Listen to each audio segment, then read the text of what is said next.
Kasalukuyang aerial shot ng mahal kong Binangonan. At ito nga'y nakakaraan ko ang gala sa may Binangonan dahil kami nga ay namili na naman nga ng aming paninda. E kung mapapansin nyo nga ay ito na nga yung kalagayan ng lawa ngayon. Ayan, medyo hindi na nga ganoong kalabo dahil balita ko ay meron na nga raw pumapasok na tubig alat nga rito sa atin. Kaya nga may liya na. Pero sa video nga yan ay wala pang ang liya, pero sa kasalukuyan sa ngayon ay meron na nga pailan-ilan na liya na nakikita nga dito sa ating lawa. Ay malaki pa nga rin ang tubig dahil nga sunod-sunod nga ang bagyo this year. Ay grabe talaga ang taong ito. Ay talaga masasabi kong panay na lang yata bagyo ang nangyari yan eh. At bago nga matapos ang video na ito ay gusto ko lamang i-shoutout si Madam Marina Operio. At sabi din naman ni Kamutok Vlog Bobochok, shout out idol Mama Mens. At gusto ko rin i-shout out si Jeron Perido, si Kian Pasha. At sabi ni Kian Pasha, Mama Mens, pa-shout out po kami po ang mga nasa hulihan ng plant. Kilala ko din po ang anak ninyo.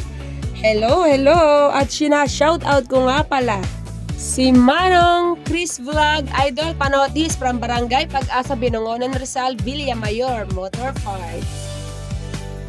At wina-wash out ko nga yung nakasabay ko sa may jeep. Ayan, sila po ang nakamotor na aking nakita. At ako nga ay kanilang binati ng pa-wash out nga daw. Ayan, shout out kay Franco Vergara. Wala bang wash out dyan, ma'am? Ako yung bumati sa iyo nakamotor doon sa may Pag-asa.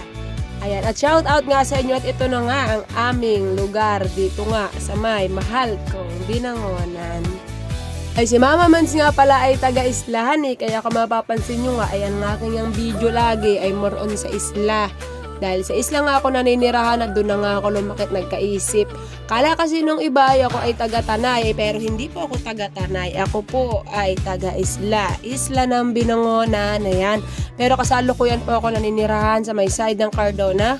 Pero ako po ay botante ng Binangonan, ayan, para lang po sa kaalaman ng lahat. Shout out nga pala sa Bangkang Bumbong na talagang nag-hi nga kay Mama Mensane. Hello po. Ayan. At yun nga lamang ang video na ito. Ayan, maraming salamat po sa lahat ng nanood. At iyon nga lang. Salamat.